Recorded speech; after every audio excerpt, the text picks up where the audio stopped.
the beautiful topic of relationships that I'm sure is dear to each and every one of us. Relationships is something that we all have in our lives, and that makes an impact on the quality of each and every one of our lives. So today, to explore this topic and to discuss a few aspects about relationships, how we can make them better, how it impacts us, I would love to introduce the panelists for this discussion today.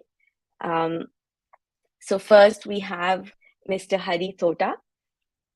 Mr. Hari Thota works as a lead solutions architect at HP, which many of us must be familiar with. He has a lot of experience, about 13 years and more of experience at his service at HP. And before joining HP, he designed and delivered innovative solutions at Amex, which is American Express. And he's been born and brought up in Karimnagar, which is in Telangana. He graduated in computer science engineering from Osmania University's College of Engineering in Hyderabad. And as a teen, during his college years, his interest in spirituality brought him the heartfulness practice that transformed his life, like so many of us. And he's married with a daughter and spends a lot of time as a volunteer in the community service at Kanha Shantivanam, India. And he's a certified heartfulness trainer for over 20 years. So we're so honored and happy to have you, uh, Haribaya, and we look forward to having this beautiful discussion with you. And with that, I would also like to introduce Dr. Snigdha Mehta, who's our next panelist. She's certified in obstetric and in pelvic health physiotherapy in American Physical Therapy Association. And she's the first to be invited to be a faculty for their course in India. She's been trained in musculoskeletal physiotherapy from more than 30 pioneers of physiotherapy from the United States, from the UK, Australia, Europe, New Zealand, and South Africa. She provides advanced training in women's health physiotherapy to physiotherapists across the globe. She conducts many webinars, seminars, physiotherapy camps for NGOs. She owns her own physiotherapy center in Juhu, Mumbai, and she has been given recognitions from Physiotherapy Private Practitioners Association. She is the founder member of Society of Indian Physiotherapists, and she's the former president of Physiotherapy Private Practitioners Association. Again, we're so honored and we feel so happy that you're here with us, Dr. Snigdha.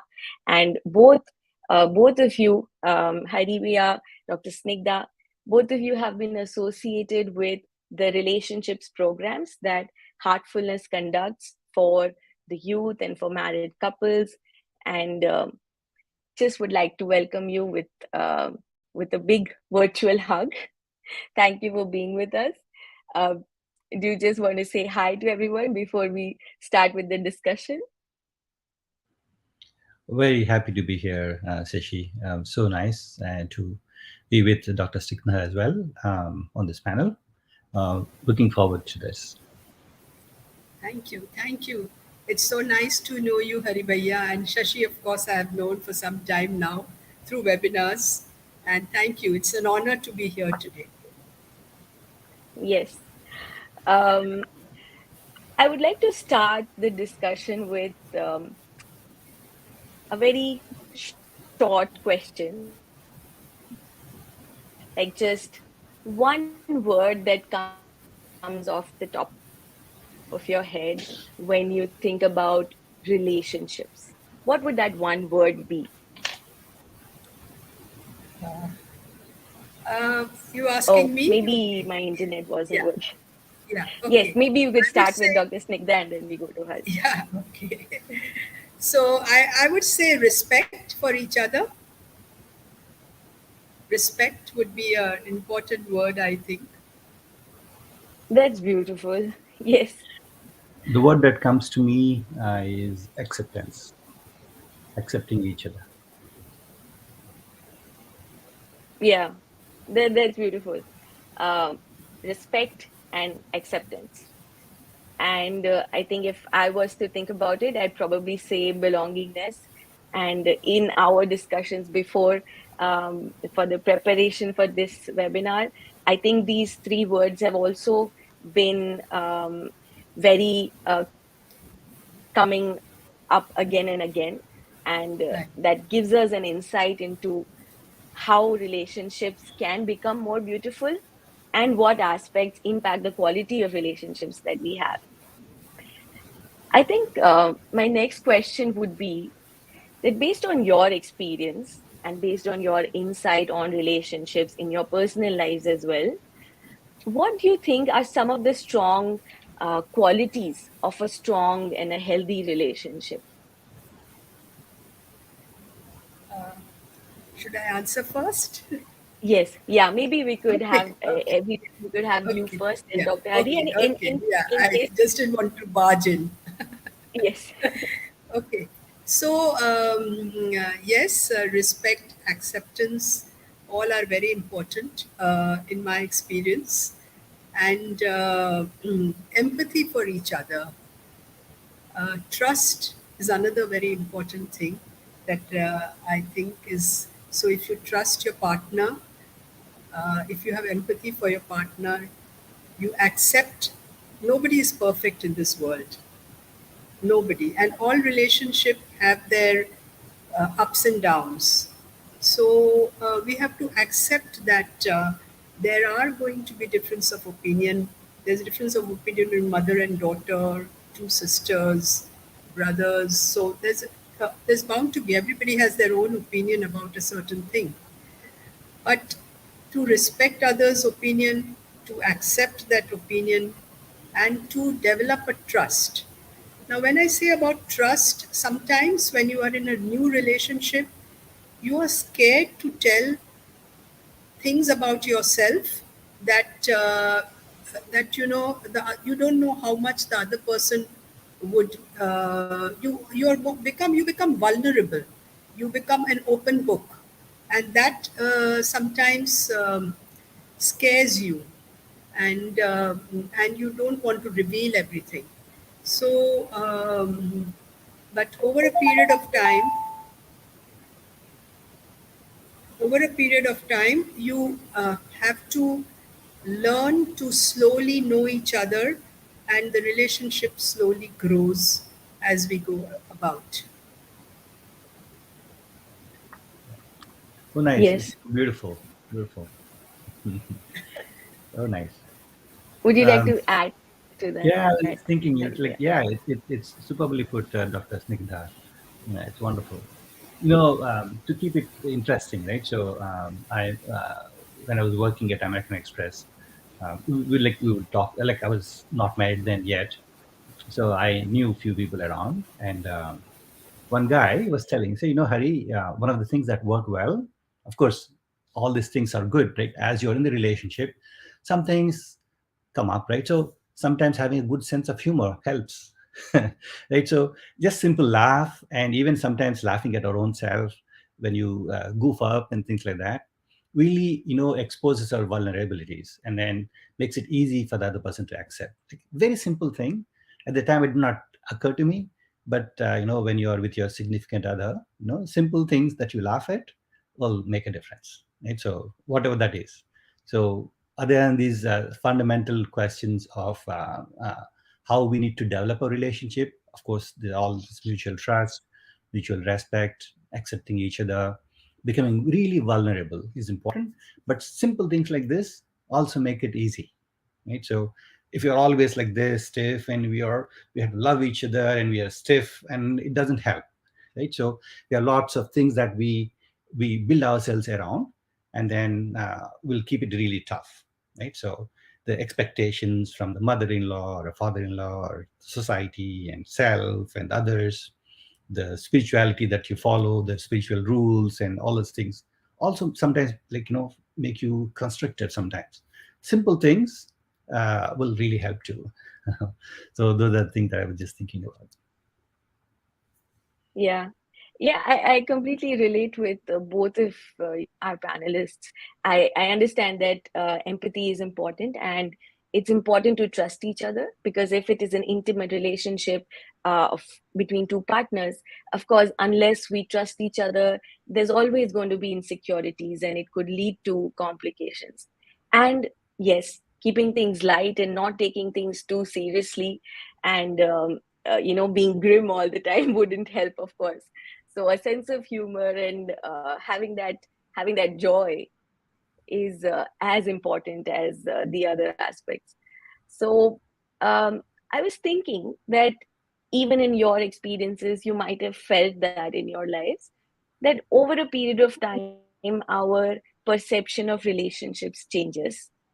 There might be something that you used to believe about relationships, but no longer do, because with age and with wisdom, we all change, and our perception changes. So is there something that you used to believe about relationships but you no longer do?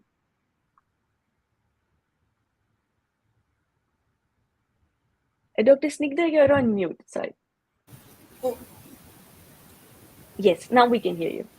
yeah. Okay. So when we were young, uh, I think we did trust each other quite blindly. Now, the present generation is unfortunately not able to do that very easily as we did. And we also depended a lot on our intuition. This intuition is a very important thing for a beginning of a relationship. Somehow you have an intuition, a level of comfort that this is the person that's right for you. We all get our intuitions, but we do not listen to it sometimes. And I think God or the Almighty or whoever you call him does give us the signals of intuition. Um Even if you've been dating for a long, long time, sometimes you don't know the person. When you actually enter the matrimonial process, only then you come to know. So I would say that yes, earlier we used to trust and we used to uh, base our relationship on our intuition. Now, I think the present generation is quite analytical. They try to sort of analyze it. Well, it's a good thing to analyze, but I think there is always a message from the Almighty that also we should listen to. Yeah, Nice. that is interesting, Dr. Snigdha, because I'm sure a lot of in a lot of friends have seen that we have many times a lot of check boxes for us. So that becomes very rational and logical, and maybe the intuitional side is not explored as much. Thank you for sharing that, Dr. Snigdha. Haribia, what would you have to say? So, growing up, I was quite observant of what things were happening around me, right? So, my grandparents, like my mother's father and mother, how they were as a couple, and then my parents, how they were as a couple, and around me, like cousins and sisters and brothers, getting married and stuff like that. So that's how I was looking at relationships, right? So, of course, growing up in India, you almost take this, especially the matrimony, to be granted. Yeah, this is it, and this is forever, right? And even in that, of course, I observed how things happen around me. My parents were really a beautiful couple, very very good couple. So most often you see some good person, or a good person, both a man and a woman, but sometimes they're not well together, right? So they don't really connect well together. So that connection my parents had, that it was very nice to see that. So things like that, I was have taken things for granted. But when I got married, I was like, oh, it's not always like that. You need to really really work at it. I knew it has to be worked at, but it doesn't mean that I didn't know how hard it is to work at it. So net, I used to think that if you come with a common, let's call it a background, right? I thought it would be simple and easy, right? So I thought it was simple and easy because by the time I was into marriageable age, I was also already practicing heartfulness, and I had this spiritual bent of mind, etc. Not much into I had to earn a lot of money and this and that and the other. And I was not there, right? So I thought if somebody with a similar background, if she is my partner, it will be really helpful, right?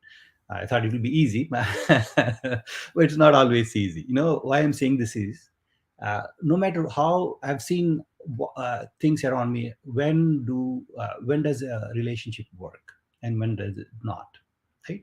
Again, that's why this thing comes to my mind that no matter what background you come from, the moment I get into this relationship, especially if it's matrimony, if you have that sense of respect for the institution of marriage, right, then we can work at it. If we don't, it will become difficult, right? So simple thing, right? So any relationship, I thought, will become easy. It's not always easy. It is fun, great.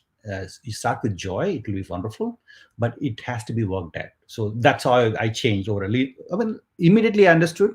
It took some time how to even make this work again and again and again. It's not that I worked at it like first 2 years and 5 years, I'm done with it. No, it's like a continuous working at it all the time. So it's been 20 plus years of marriage, but it's still work in progress. So that's what I feel. I thought it's not like done deal, right? It has to be worked at all the time. So that's my learning. Yeah, that's really a learner's set of mind. I see there, because I'm sure, like, before every one of us is in a relationship, we all have like some notions about it. And like you said, maybe we're of the same background and we feel okay, then probably we don't have to work at it. But as you beautifully said, you have to work at it. And whatever similarities or lack of similarities, if there is that intention to work at it and you have that joy and you're doing it with that joy, it does help in relationships. um, I have this like personal experience as well, that a lot of times, because of a fear that a person might have within themselves, or an insecurity, it could lead to an impact on one's relationship. To give an example, like from my life, once I got married, I was a little insecure about, whether I know how to cook, because to be honest, I didn't. And I had that deep insecurity within me. So in the family, when I was living with my husband's family, uh, anything that anybody would say with respect to food and with respect to cooking, I would take it in the sense that, oh, they're saying this because they know that I don't know how to cook. And then over a period of time, I realized that, oh, it's all just me making it up in my mind. And it's how you take things, because there's something inside you and that triggers, and you think that, oh. So, do you have any insight on this? That how do fears and insecurity, how could they impact one's relationship, and how can we cope with something like this? I just wanted to share a little analogy. Um, as Haribhaiya said, that you have to work at it. Yes. So, it's like buying a new pair of shoes. You are thrilled, you bought the best pair of shoes, and you're so happy, and they look great, and you wear it on the first day, and oh wow, I've got a lovely pair of shoes. Then you wear it for some more days and they start biting you. This is exactly what it can happen in a relationship. In the beginning, it seems like a bed of roses. Everything seems all honeymoon period, and then you slowly start, having difference of opinion, which you have to tackle and learn to tackle, as you said. And then after a while, you wear the same shoes, and they no longer bite. They're absolutely comfortable, and so that's like every relationship is like that. I feel like a pair of shoes that And the most important thing is to learn is to um, get over that period when they're biting, to maintain our calm, to maintain our joy, to maintain our acceptance, to laugh at each other. And as you rightly said, Shashi, that you don't know something when you enter the matrimonial relationship. You always fear that that is what people will think. Oh, you don't know. I too didn't know cooking, and it was something that I had a lot of fear about. But I joined cooking classes. I made sure that I could, knew little more about it. And over a period of time, I had a very nice mother-in-law who trained me. And then, of course, so you have to basically conquer your fear. Whatever you are afraid of, you have to conquer it. You have to make sure that that fear doesn't overpower you. That's what I would say. That you have to, like you said about cooking, same thing. Whatever we are deficient in, we have to sort of learn to conquer it, and then everything is fine. Shoes fit very well, and we're very happy about it.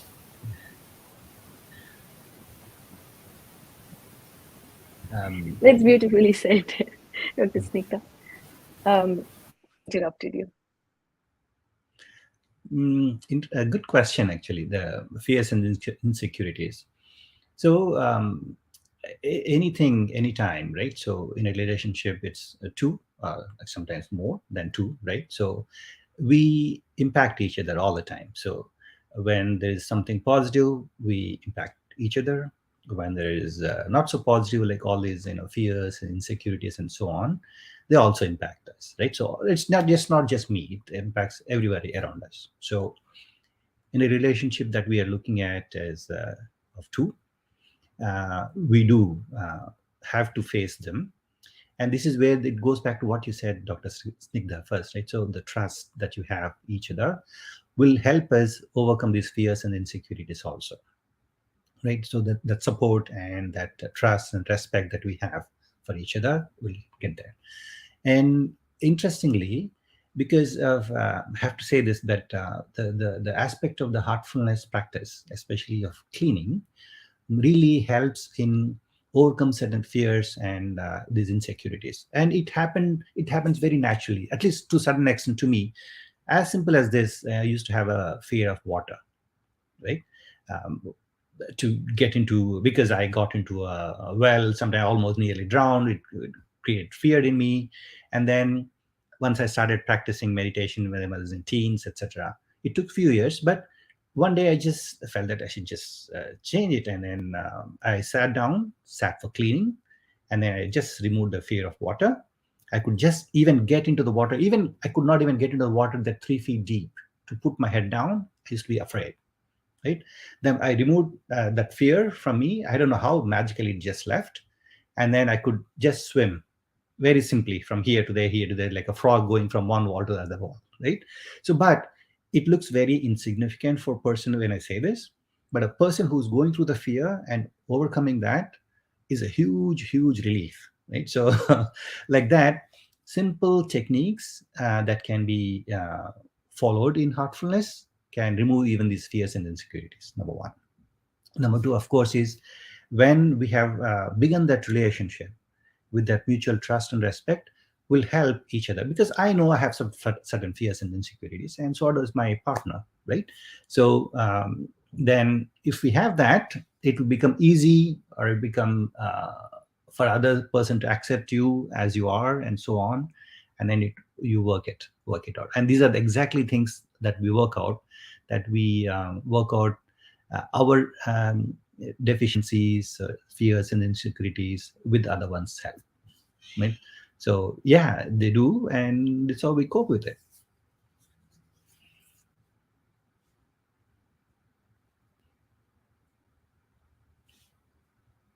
It's just it's giving me so many insights, and I'm sure everyone who's watching us has had experiences like this. And like both of you said, it's essential to proactively conquer your fears, and also to remove them on a subtle level. So, what is outside. So yeah, thank you for answering that. I think my internet is a little patchy, so apologies for that.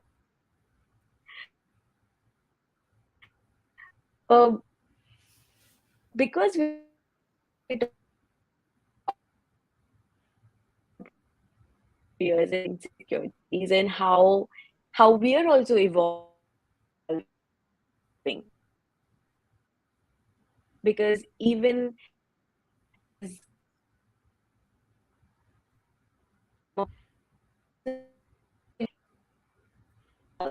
them is growth. Look,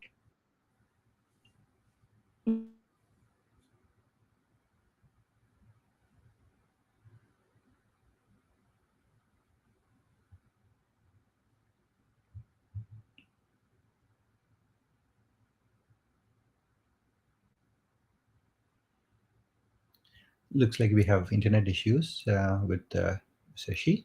It's okay. Um,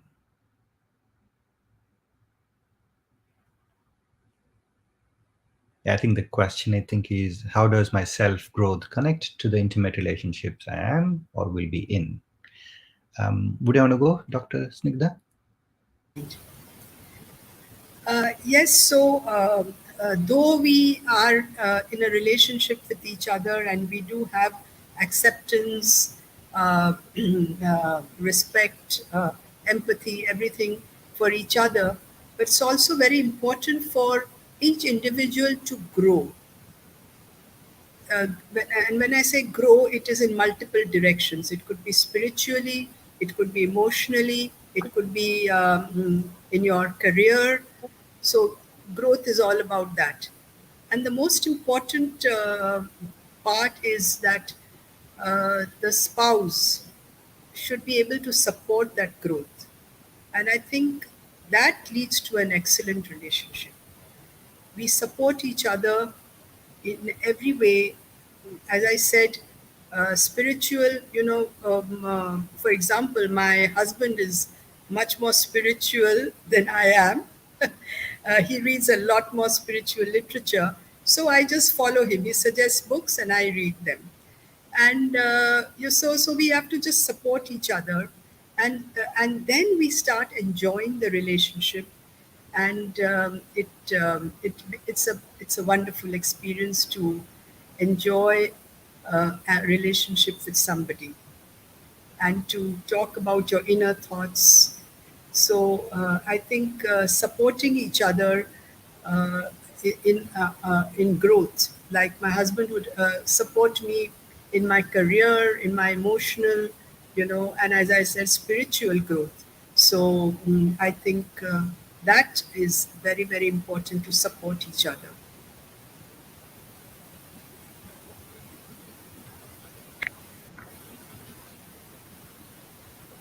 sorry, I was disconnected for a while. Um, I'm guessing we're still talking about our self growth and how that relates to the intimate relationships. Thank you so much for answering that. Haribaya, have you already? No, I was thinking. So yeah, I will. I will. I was thinking about this. Yes. So I've not said anything yet, so Shashi. So these are my thoughts. Yes. Um, uh, the growth. I mean, the self growth is very very important. Again, as Dr. Snigdha said. So be it your career, be it your inner self, spiritual self, however you want to look at it, to me at least they're all one, they're all unified thing. So we just give different names to it, but at the end of the day it's you, you are growing as a person. More importantly, we grow together, because often I see when the relationships break, they say, yeah, we grew apart, but that's not the growth you want, right? You have grown but not together. But that's the way it is. That's what is important, growing up together. Because when we start this relationship, especially of matrimony, that you you go with this thought that we'll grow together. Because according to any tradition, spiritual or religious or whatever tradition, that's how those vows say so. that you take a vow to each other for that wow, right? The wow factor, that it's always growing together. That means sometimes you have to give up something which have been to for that the mutual growth. So be it, right? I see this often again and again, and here I have to bring this up. Usually, most often, at least in the past, women are the ones who used to give up quite a lot, right? And then men just take it for granted, and usually that's what happened or happens, and that has to change. Right? I've seen some very beautiful relationships where it's not that you are giving up. For example, I give one example from my American Express days, right? The VP, vice president, like second level from the top, right? There are so many VPs, there are 4 or 5 VPs after the president. So one of them was in Houston where I was working, and it was Yvonne Schneider, right? I said, wonderful lady. We grew up through all the ranks, and then wonderful career. So, and I came to know that her husband was a carpenter, and she's a millionaire, and her husband was. It's not just like an ordinary carpenter, but anyway, he was a carpenter, right? And they mutually decided not to have kids because it might interfere with their careers. That's okay. That's their choice. And more importantly, he let her be and grow in that career path. Right? That's support it takes for other to really grow and grow together. And in that relationship, it's like she never looks down upon him. Oh, you're just a carpenter. You don't uh, as much as I do, and put the other person down. So that simple mutual respect doesn't matter who and what. Doesn't matter the gender. If we support each other, it will work, right? It's not that but it's always giving that works. Then what should I get out of it? The moment I have this question, it's going to be difficult, right? So how much I can give into that relationship will help. So that way it has to be growing. The growth should be there, but what we need to look for is growing together. I think that's what I would take it away with. That's beautifully put. It's not just about growing ourselves, but growing with the partner. And the other thing that I loved is that it's all about giving. So the more you give, the more both the partners grow. So I think I'm sure our the participants or the viewers who are watching us right now all have had relationships in their life. It might not be intimate relationships, it could be relationships with the family. And I think this applies to all relationships. The more we give to a relationship, the more it's easier to grow.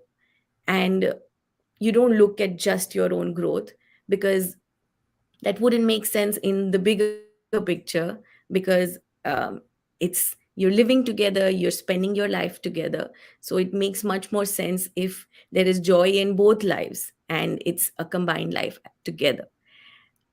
As I keep seeing people thinking about relationships or thinking into getting into relationships, I have younger cousins who from whom I get to know about the new dating culture. And it has been evolving really fast. I think in the last 5 years, we can see there's been a complete change in the way people look at getting into a new relationship. There are dating apps now, and a lot of times, of course, it makes it easier for you to meet new people whom you might not have met if they don't study in the same university as you do, or not in the same social circle. So that's of course an advantage. But of course sometimes, because it's a left swipe and a right swipe culture, it's possible that you judge people just based on how they present themselves on a profile, and you don't even get to know their real self. And maybe it's making it more superficial, and it's somewhere depriving us of knowing someone deeply, or actually caring about what matters in a relationship. So would you have any suggestions for the young people today, how they could navigate this culture more wisely, or something. If this would have been the culture when you were young, which I'm sure it wasn't, because when I was young it wasn't there. So I'm sure that it's something new for all of us. Yeah. So I think, yes, looks always attract. We girls swoon over actors, and so we all go through that stage. And then, of course, we see some handsome guy, and you get attracted. But as we said, we should not judge a book by its cover. And once we come to know the person a little more, especially when there is some adverse situation, you know, um, in during that relationship, something that was not very pleasant. How did my partner react to it? Is a very important way of knowing whether he or she would be able to handle the stresses or lose it completely. So yes, looks is not always the thing. Anyway, looks never last. It's only in a few years they last, and then I mean, an old woman could also be attractive, but attractive in a different way. So, so yes, there's one more thing that I would like to say, that when there is an adverse situation, we think of three ways. Either we want to retaliate, between the partner, if there's some conflict, we want to retaliate, or we don't say anything and we just absorb it and push it under the carpet, but we are miserable. And the third way of the correct way of dealing, not very easy, of course, is to is what we call transformational, meaning, okay, this is what he or she thought, this is how he or she handles it. Let me see if I can transform that. Can I transform? By sending that person love, that sending that person positive emotions. Uh, the moment we do that, in my experience, the worst of our enemies, or the people who hate us, they get transformed. And this is something I've learned from experience, that when you send out transformational love to the person who at that moment hates you, doesn't like you at all, I think there's a big transformation in the opposite person, and you don't even have to say anything. It's the waves in the air. It's an unsaid thing, that slowly the person comes around, and your relationship could be restored, not broken up with just one time having a dispute. That's very insightful, Dr. Snigdha. I'm sure that on like it takes a while to get on that deeper level, to get on that vibrational level. And I think once that is achieved, the whole equation of the relationship changes. So it's interesting to look at that and introspect in our own lives, how we deal with a dispute in a relationship. um Haribia, would you like to share something about the navigating this new culture that we all have? I was just thinking, we as generally as human beings, we really need to go to little deeper levels of our own existence, right? So, uh, as simple as any choice has to be backed by intuition, not just some high level superficial. So it has to be, how should I call it, practiced. It has to be inculcated, that particular way of looking at things, right? So as simple as this. So even when I bought my first car, it's not, of course I read all the manual, and what has to be done, what should be there, the price, and what I'm getting. But After all that is done, but once I sat in the car, I felt this is a good car. Like there are like two, three cars that I thought this model will be one of those good fits according to my budget, according to what I want. But once I sat in the car, I felt this one feels better, right? So yeah, looks are important. Yeah, that's first thing. What they say gives you a click, but that's not it, right?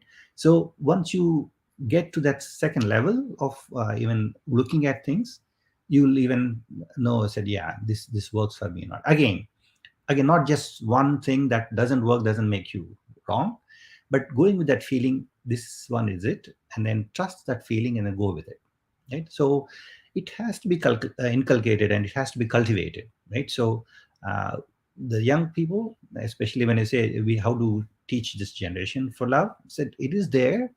All they have to look is deep, look within and look deeper. That's all, not just superficial. Doesn't help. Yeah. And if we really want to build that intuition, to build that gut feeling, is there something that we can do? Because um, I'm sure each and every one of us has their own intuitive levels, but do you think is there a way to enhance this intuitive level? I would say meditation. Meditation helps. Yes.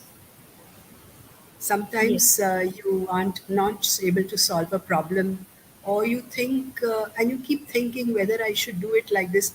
The problem of whether I should go permanently with this person in a relationship, yes or no, keeps bothering because you keep analyzing and you keep thinking, and nobody's perfect.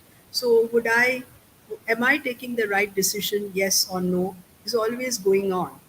But when you sit quietly, early morning especially, and meditate, the answers all just come to you.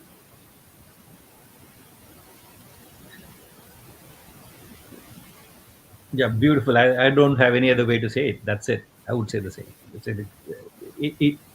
Meditation really gives a good, I mean, especially, I don't know, I should say this again and again, I have to say this, meditation, any meditation is good.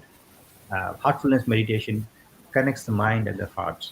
So both of them, they get into sync, and we can come up with a better decision when it's the signal is coming from the heart saying that, yeah, uh, this is right, or there, no, this is not right. So that particular trigger is that intelligence is there in the heart. I think if we learn to cultivate that habit of making meditation as a regular practice, meditation as a habit, these tools will definitely help.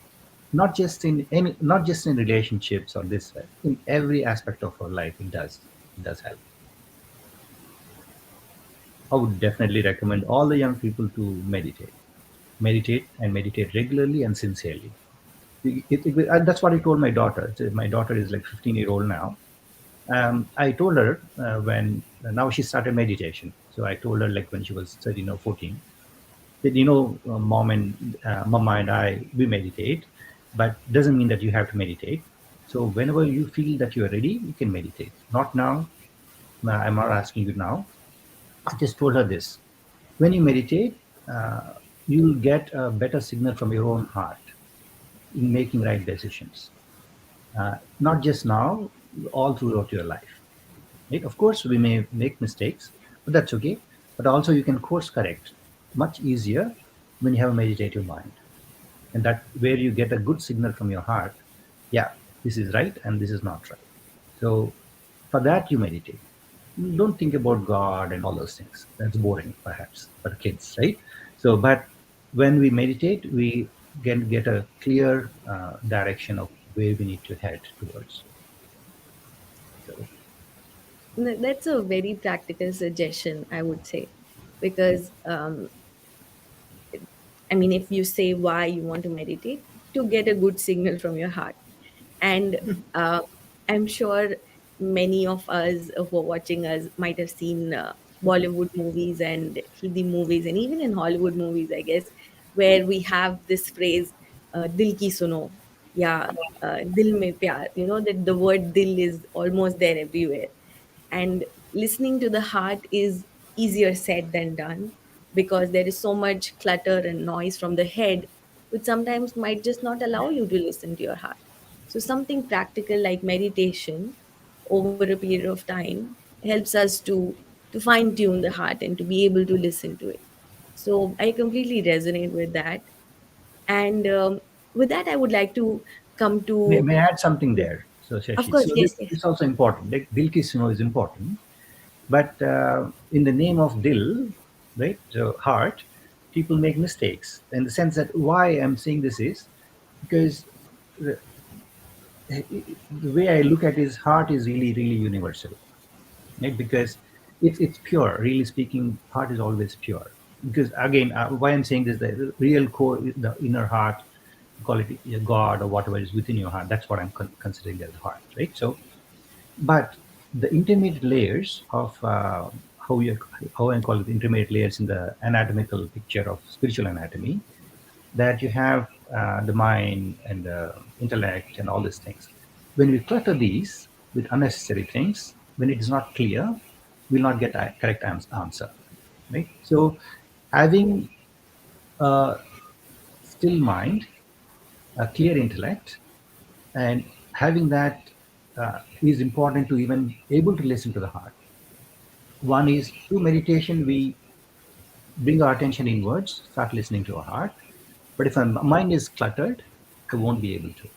So having that, even that process of cleaning and things like that, remove if you have fears and insecurities, we only listen to the voice of the heart through those fears and insecurities. So all these things make an impact.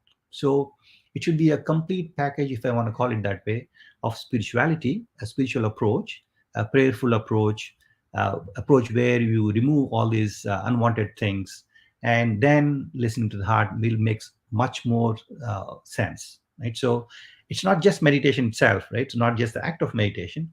That the whole encompassed package is important, and that's what makes it even better and better, because hopefully with this practice regularly we become wiser and wiser, right? So that's how I was looking at it. Yeah. Yeah, that's beautiful, because I'm sure everyone wants to evolve, and everyone wants to be able to listen to their heart. So the complete spiritual package is what we're looking at. So that's nice. Thank you for sharing that to both of our panelists. The last question before we take questions from the viewers would be that if someone wants to consciously prepare for a relationship, or maybe that someone is young and he or she wants to consciously know whether they're ready for an intimate relationship, what could some steps be for them to prepare for a relationship? Uh, when actually we are, there's no perfect time. There's no perfect time when they say, okay, now we are ready, because it's a continuous process of growth in for each other, for the self, to build up that relationship. So there is no perfect time. So you cannot say, okay, today is the perfect time. I've been dating for 1 year and now today is the perfect time. But at some point, you will feel that you're ready. It will come to you. You will feel that you're ready. And when you feel you're ready, that's the perfect time. So it's difficult to say which is the perfect time. But yes, you come to know. I think you have to just listen to what your heart is saying, listen to what you're being told, and you know that that will be a perfect time to enter a relationship, a long-term relationship. Yes, you feel it. It's something to be Yeah, you felt. feel it. Yeah. I think the preparation starts young. I mean, you first of all, it starts with us, right, as individuals. So you plan your as a young kid, right? You plan for your good grades or good education and stuff like that. So stick to it, and also good health is important, and so on. So age comes that you start getting interested in the other significant others, right? So that's when you start thinking about relationships, right? So now as you get there and then you look around, you'll see mm, how things are happening around, and then of course you know. And even this Wow to Wow program is really helpful for folks who want to get into a relationship, for example. Like there are definitely good training programs all around the globe. And from Heartfulness, we do offer Wow to Wow about relationships, because there are certain things which you learn a lot from experts like Dr. Snigdha, and there are so many psychologists and even doctors and people like with different walks of life sharing their experiences. Those will help you at least prepare for what to come, and what if there's something that you can make adjustments. Listening to elders, listening to experts like that always helps, right? And this again, it's not one moment that is a yep, I'm ready, I'm going there, right? But this preparation is there before getting into a relationship. But again, that doesn't end there, right? So as we are speaking about it, it's like continuous evolution process. So yeah, these programs help. It definitely has helped, I think, few folks who have attended. I wish I had this program when I was about to be married. Good, this could have helped me quite a lot. Yes. Yeah, I completely appreciate this workshop, the Wow to Wow of Relationships workshop. And as much as it is important to have that inner feeling that yes, I'm ready, it is also important to maybe consciously work on ourselves, because we're not perfect, and hopefully most of us are aware. And as we've discussed today, there's so many aspects to relationships that can be worked upon.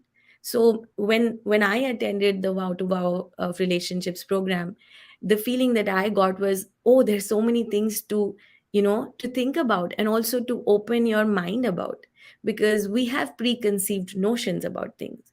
And like you said, Aribia, this workshop has a holistic approach towards relationships. We have workshops, we have activities, we have sessions with experts, with psychologists, and we talk about physiology, we talk about the finance of relationships. So it's like a holistic preparation. And like you said, the spiritual package. So we could say this is the relationships package, which can help us become more aware, make more informed choices, and I think introspect on where we are with respect to being open and not being judgmental and being accepting. So I think this is a beautiful way for people to prepare for relationships. So, anybody who's watching us today and who wants to explore the beauty of relationships with our experts could register for this program. You could send us an email at heartfulconnections@heartfulness.org. And there is a beautiful program coming up next month, which is from 29th August to 4th of September. So we would love to invite all of you to attend this, to register for this, and just make the most of it, because relationships is something that makes all of our lives more beautiful. So if we can prepare ourselves for consciously making them beautiful, why not? So I think with that, it is a lovely note to conclude the session. And before doing that, I would like to ask if any of our panelists have any last words that you'd like to share with our viewers. I would say that yeah, I wish I had it when I was got married, and there's so much to learn. So we come almost unprepared, when we enter relationship, we're not prepared. Nobody tells us anything how to go about it. We enter a new family, especially the girls. Uh, uh, in our Indian tradition, we enter the house of our in-laws, and so many things are different from the life that we have had before. So, if this kind of a training Heartfulness Institute gives, I think I would have grabbed the opportunity, and I highly recommend that all those who are young and who are planning to have enter a relationship or are already in a relationship, I would absolutely recommend that if you are able to take this training, then do take it. It's absolutely wonderful that somebody is holding your hand and taking you there and teaching you how to manage life with somebody else. And that's not easy. So if somebody is, teaching you, yeah, I think we should definitely take that opportunity.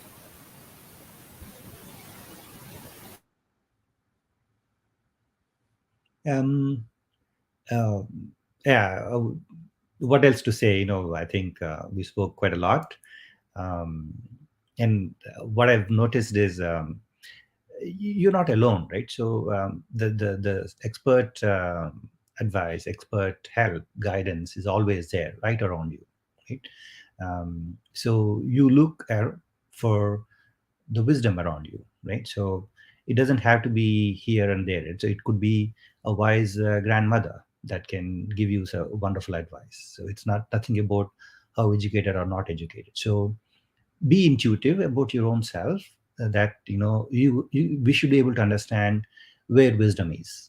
And therefore I definitely recommend a very good panel of presenters that come to wow are definitely one of those good people that you can look forward to for advice, for guidance, etc. I've seen this happening over a few years now. It's really, really helpful. And of course, it doesn't stop there, right? So uh, look for inner guidance, look for good guidance around you. It's always there. When you seek really, really sincerely, we'll find it, right? So that's where it is. That's excellent. And thank you so much to both of our panelists today who took their time out from their lives and who gave us such insights about relationships and how we can work at it.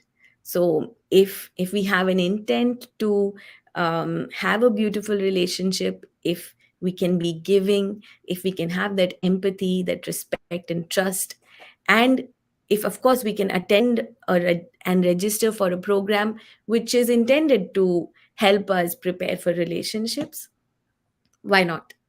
So it was lovely talking to both of you, and a huge honor and pleasure. So thank you. And thank you to all of our viewers who are watching us.